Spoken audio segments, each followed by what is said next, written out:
Korça është kthyer në qendër të një grumbullimi të rëndësishëm për 13 sportistë të Olimpikut Special Shqiptar. Sportistët po zhvillojnë një proces intensiv vlerësimi në 3 disiplina: peshngritje, atletik dhe ping-pong, si pjesë e përgatitjeve për lojrat olimpike speciale Santiago 2027. Grumbullimi në Korçë shërben si një etapë e rëndësishme për vlerësimin e sportistëve dhe përcaktimin e mëtejshëm të kandidatëve që mund të përfaqësojnë Shqipërinë në Santiago. Këtu kemi 13 sportistë që kanë ardhur nga Tirana, nga Durrësi, nga Elbasani, nga Korça, nga Pogradeci. Janë të gjithë shumë potencial dhe në më të mirën e tyre në disiplinat që përfaqësojnë.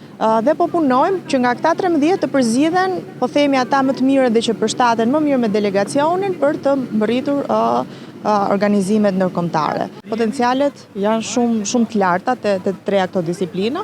Kemi pas edhe surpriza, disa atlet kanë performuar shumë mirë, pra jo çdo gjë është sipas parashikimit, për mirë gjithmonë.